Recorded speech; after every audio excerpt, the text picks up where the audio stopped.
In this video, we're going to discuss how to actually prepare the financial statements. But to do it, you have to understand definitions and some terminology. So if you haven't done so, watch the previous video on defining assets, liabilities, shareholders' equity, revenues, and expenses. But if you understand those terms well, let's go ahead with this video.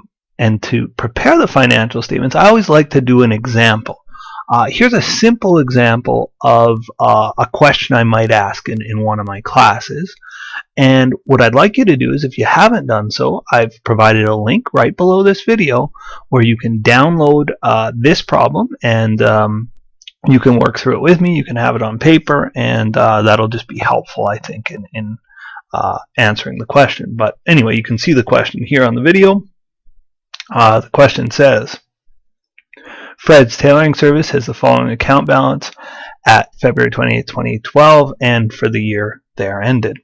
Utilities expense, supplies expense, and there's a bunch of other accounts. These are completely in random order. I just took a trial balance of the company and randomized it. It says required, prepare the company's income statement, statement of retained earnings, and balance sheet, calculate the company's current ratio, debt ratio, and equity ratio. So we're going to learn how to do all of that. This video, though, is all about the income statement.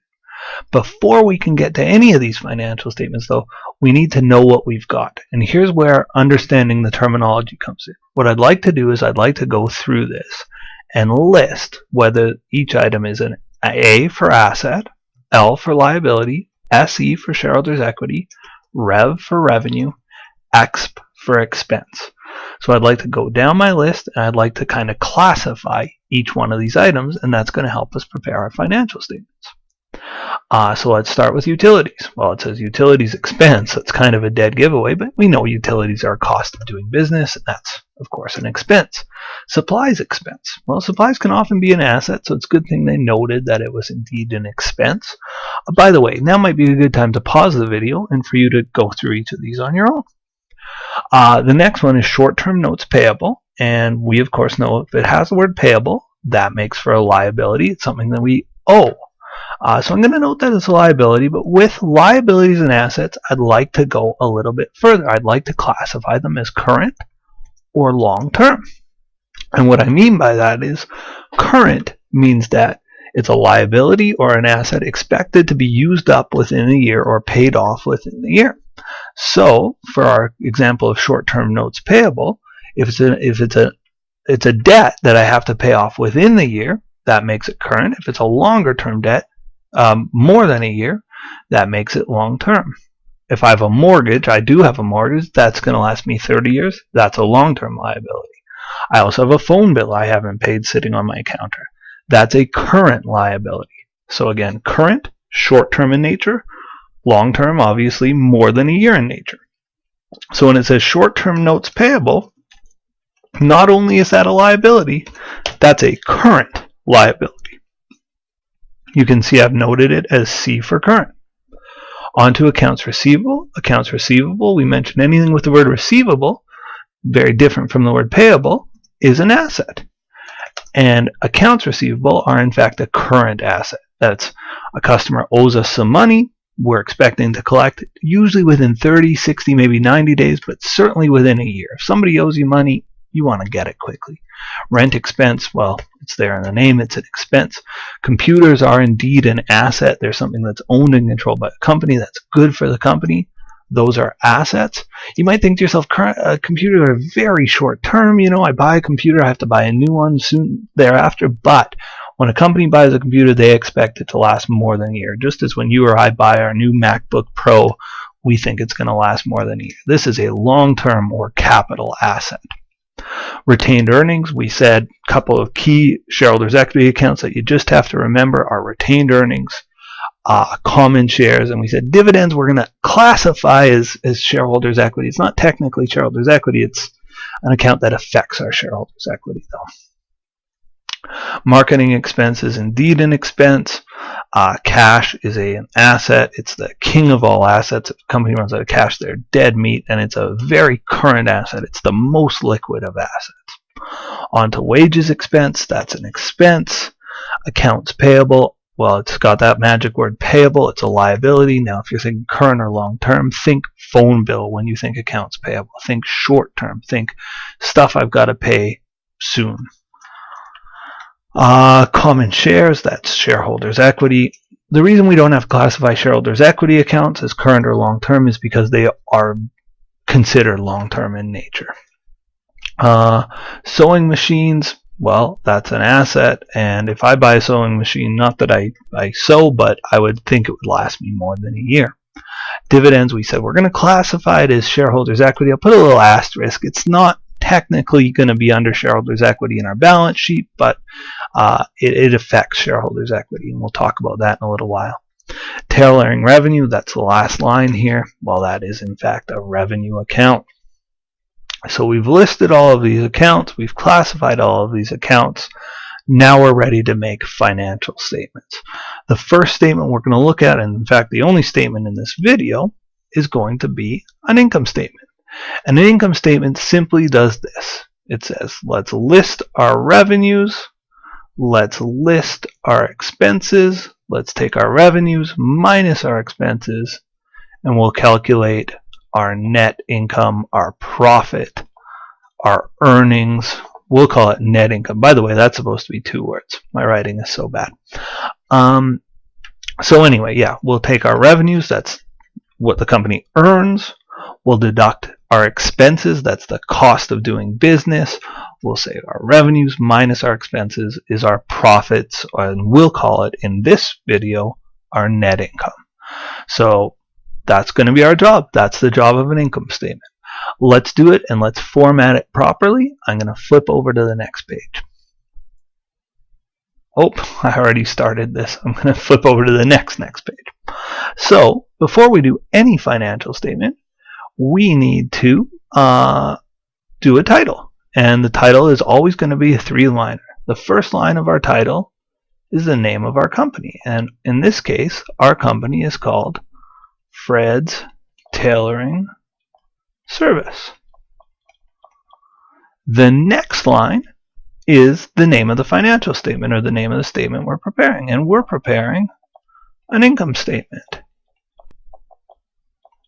The final line is going to be for the period. So income statements are always for a period, and we'll talk about why they're for a period at the very last video, or one of the last videos in this series. But right now, just suffice it to say, you're always going to say for the year ended, for the month ended, something like that, for the quarter ended. In this case, though, it's for the year ended. And again, we'll talk about why we say that for income statements and statements of retained earnings, but we'll do that a little later. For right now, for the year ended, and then the date. And it's the date of all of those balances, and that date was February 28th, 2012. I probably should have written out the whole February, but no big deal. Okay, so heading back to my information. Now we said we want to summarize our revenues and expenses. Let's grab our revenues and expenses. First off, there's a revenue, tailoring revenue. Let's start with that. Tailoring revenue is $245,000, and I notice I don't have any other revenues, right? I have these expenses here. I've got this expense. Let's see, another expense there, another expense there, and I've got the revenue down there, and that's it for revenues and expenses. I have no other missing revenues or expenses. So I only have the one revenue. If I had a list of revenues, I'd format this a little bit differently, but because I only have one, I'll show you how I'll write that out. So again, let me get my pen tool out here, and I'm gonna give a heading here, revenues, and under that heading I'm going to write tailoring revenue. And I forgot the number now. Our tailoring revenue was $245,000, just there at the bottom. Okay, so our tailoring revenue was $245,000. Great. Now it's time to list our expenses.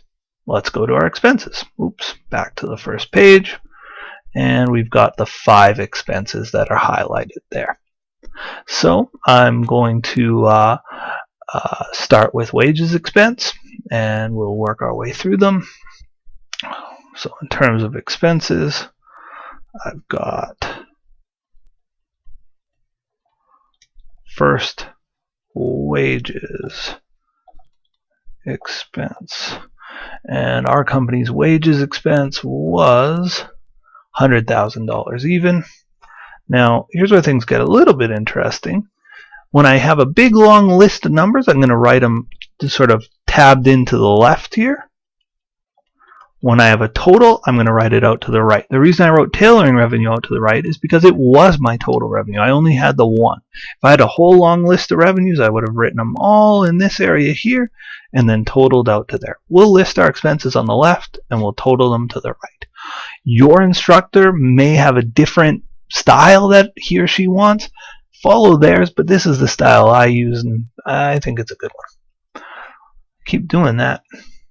The next expense we'll look at is supplies expense. I'm going in order from biggest to smallest. Some like alphabetical, some choose different orders based on the chart of accounts. I'll just go from biggest to smallest here. So my next biggest is supplies expense. Oh, I gotta stop doing that.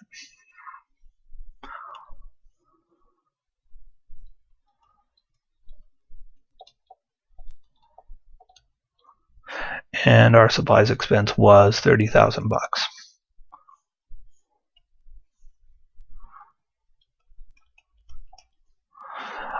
Next on the list, let's see, is rent expense at $24,000.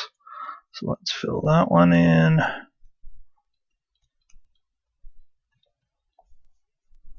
I should write out the whole word. Rent expense, $24,000. I'm going to scroll this down a little bit, just a tiny bit.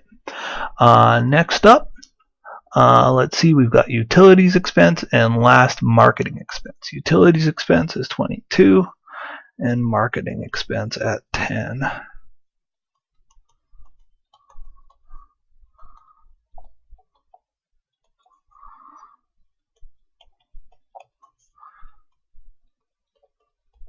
Sorry, my penmanship's so bad. It's not much better in real life. So there we have our list of expenses. Now we've got to total it. Our total